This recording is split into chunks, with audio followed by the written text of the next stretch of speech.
ನನ್ನ ಹೆಸರು ನಿರಂಜನ್ ಅಂತ, ಕೊಂಡರಾಜನಹಳ್ಳಿ ಗ್ರಾಮ ಪಂಚಾಯತಿ ಮೆಂಬರ್. ನಮ್ಮ ಅವಧಿ ಮುಗಿದಿದೆ. ನಮ್ಮ ಅವಧಿಯಲ್ಲಿ ನಾವು ಸದಸ್ಯರಾಗಿದ್ದು ಏನಕ್ಕೆ ಥರ ಇಲ್ಲ ಅಂತಾರೆ ನೋಡ್ರಿ, ಆ ಮಟ್ಟಕ್ಕೆ ಆಗೋದು. ಯಾಕೆ ಅಂದರೆ ನಾವು ಸದಸ್ಯರಾಗಿ ನಮಗೆ ಇಂಥ ಯಾವುದಾದ್ರು ಒಂದು ದಾಖಲೆ ಬೇಕು ಅಂತ ಕೇಳಿದ್ರೆ ಕೊಡೋಕ್ಕೆ ಬರೋಲ್ಲ, ನಿಮಗೆ ಸದಸ್ಯರಿಗೆ ಕೊಡೋದಕ್ಕೆ ರೈಟ್ಸೇ ಇಲ್ಲ ಅಂದ್ಬಿಟ್ಟು ಲಾಸ್ಟಿಗೆ ನಾನು ಜಡ್ ಪಿ ಅವ್ರಿಗೂ ಮನವಿ ಕೊಟ್ಟಾಗ ಇವ್ರು ಜಡ್ ಪಿ ಸಿ ಅವ್ರು ಬಂದು ನೋಡಪ್ಪ ಸದಸ್ಯರಿಗೆ ಎಲ್ಲನೂ ನೋಡೋಕ್ಕೆ ಎಲ್ಲನೂ ಕೊಡೋದಕ್ಕೆ ಅಧಿಕಾರ ಇದೆ, ಕೊಡಿ ಅಂದಮೇಲೆ ಅದನ್ನು ಮೀಟಿಂಗ್ ಮಾಡೋದಕ್ಕೂ ನಾನು ಮನವಿ ಕೊಟ್ಟು ಮೀಟಿಂಗ್ ಮಾಡಿಸ್ಕೊಂಡಿದ್ದೀನಿ. ಸಾಮಾನ್ಯ ಸಭೆ ಮಾಡೋದಕ್ಕೂ ಮನವಿ ಕೊಟ್ಟು ಸಾಮಾನ್ಯ ಸಭೆ ಮಾಡಿದ್ದೀನಿ. ಆ ಮಟ್ಟಕ್ಕೆ ನಮ್ಮ ಕೊಂಡರಾಜನಹಳ್ಳಿ ಪಂಚಾಯತಿ ಇದೆ. ಇಲ್ಲಿ ಇವಾಗ ನಮ್ಮ ಬೆಟ್ಟದ ಮೇಲೆ ಸುಮಾರಷ್ಟು ಜಾಗಗಳು ಮನವಿ ಕೊಟ್ಟು ತಾಲೂಕು ಆಫೀಸಿಂದನೇ ತಾಲೂಕು ಎಲ್ಲ ನೆಲಸಮ ಮಾಡಿದ್ದಾರೆ. ಅವ್ರು ಹೇಳಿದ್ರು ನನ್ನ ಹತ್ರ ದಾಖಲೆ ಇದೆ ಅಂತ. 100% ನಿಜ. ನೀನು ಬುಕ್ ಎಂಟ್ರಿ ಹಾಕಿ ಕೊಡ್ಬೇಕಾ, ಕಾಸು ಕೊಟ್ಟರೆ ಹಾಕ್ಕೊಡ್ತಾರೆ.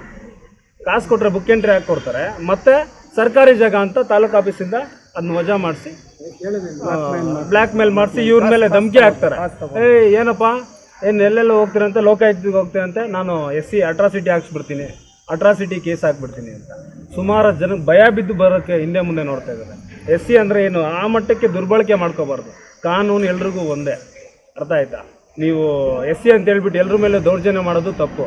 ನೀನೊಬ್ಬ ಸರ್ಕಾರಿ ಅಧಿಕಾರಿ ಕೆಲಸ ಮಾಡಬೇಕು. ಇಡೀ ಪಂಚಾಯಿತಿಯಲ್ಲಿ ನೆಕ್ಸ್ಟ್ ಯಾರು ಗೆಲ್ಲಬೇಕು, ಯಾರು ಸೋಲ್ಬೇಕು ಅಂತ ನಿರ್ಧಾರ ಮಾಡೋದು ನಾನು ಅನ್ನೋ ಮಟ್ಟಕ್ಕೆ ಮಾತಾಡ್ತೀನಿ. ಅಧ್ಯಕ್ಷ ಎಲೆಕ್ಷನ್ ಬಂದರೆ ಆತನ ಕೈವಾಡ ಇರುತ್ತೆ ಪಂಚಾಯಿತಿಯಲ್ಲಿ. ಆ ಮಟ್ಟಕ್ಕೆ ಆತ ನಡ್ಕೊತಾನೆ. ಒಂದು ಕ್ಲೀನಿಂಗು ನಮ್ಗೆ ಗೊತ್ತೇ ಇರಲ್ಲ, ಕ್ಲೀನಿಂಗ್ ಮಾಡ್ತಾನೆ. ಏನು ಸರ್ ಯಾವ ಅನುದಾನ ಅಂದರೆ ನನಗೆ ಗೊತ್ತಿಲ್ಲ ಹೇಳ್ತೀನಿ ಅಂತಾನೆ. ಒಬ್ಬ ಸದಸ್ಯರನ್ನು ಸಹ ಒಂದು ತಂಡ ಇದೆ, ಆ ತಂಡ ಹೊರತುಪಡಿಸಿ ಯಾರನ್ನೂ ಅವರು ನಮ್ಮ ಸದಸ್ಯರು ನಮ್ಮ ಪಂಚಾಯತಿಯಲ್ಲಿ ಆಯ್ಕೆ ಆಗಿ ಬಂದಿದ್ದಾರಪ್ಪ ನಮ್ಮ ಪಂಚಾಯತಿಗೆ ಅಂತ ನೋಡೋದೇ ಇಲ್ಲ.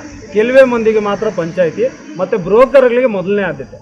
ದುಡ್ಡು ಕೊಟ್ಟರೆ ಏನು ಬೇಕಾದ್ರೂ ಮಾಡ್ಕೊಡು. ಇದು ಉದಾಹರಣೆಗಳು 1000 ಇದೆ. ನಾನು ಎತ್ಕೊಂಡೋಗಿ ಒಂದು ಅರ್ಜಿ ಕೊಟ್ಟು ಸರ್ ಇದನ್ನು ಮಾಡಿಕೊಡಿ ಅಂತ ಯಾವುದಾದ್ರೂ ಒಂದು ಕೊಟ್ಟರೆ, ಸರ್ ಇದಕ್ಕೊಂದು ಕೋರಿ ಹಾಕಿ ಇದು ಮಾಡೋಕ್ಕೆ ಬರಲ್ಲ ಅಂತ ವಾಪಸ್ ಕೊಡ್ತಾನೆ. ಅದೇ ಒಬ್ಬ ಬ್ರೋಕರ್ ಎತ್ಕೊಂಡೋಗಿ ಅದು ಕೊಟ್ಟರೆ ಅದು 100% ನಾಳೆ ಸಂಜೆ ಸಿಗುತ್ತೆ ದಾಖಲೆ ಎಲ್ಲ ಮಾಡಿಕೊಡ್ತಾರೆ. ಆ ಮಟ್ಟಕ್ಕಿದೆ ನಮ್ಮ ಕೊಂಡರಾಜನಹಳ್ಳಿ ಪಂಚಾಯತಿ. ಅದಕ್ಕೆ ಇವಾಗ ಮನವಿ ಕೊಟ್ಟಿದ್ದೀರಿ. ಅವರು KETಗೂ ಏನೋ ಹೋಗಿ ಇಷ್ಟು ದಿನ ಇದ್ದರು. ಆದಷ್ಟು ನಾಳಿದ್ದವ್ರಿಗೆ ಆರ್ಡರ್ಸ್ ಬರ್ಬೋದು. ಅವ್ರನ್ನ ಆದಷ್ಟು ಇಲ್ಲಿಂದ ರಿಲೀವ್ ಮಾಡಿಕೊಟ್ರೆ ಆ ಪಂಚಾಯತಿನ ಉಳಿಸ್ದಂಗೆ ಆಗುತ್ತೆ. ನಮಗೋಸ್ಕರ ಅಲ್ಲ, ಇದು ಪಂಚಾಯತಿನ ಉಳಿಸಿ 4 ಒಳ್ಳೆ ಹೆಸರಿರೋದನ್ನ ಹಾಳು ಮಾಡೋದು ಬೇಡ ಅನ್ನೋ ಉದ್ದೇಶದಿಂದ ನಾವೆಲ್ಲ ಬಂದು ಇಲ್ಲಿ ಮನವಿ ಕೊಟ್ಟಿದ್ದೀವಿ.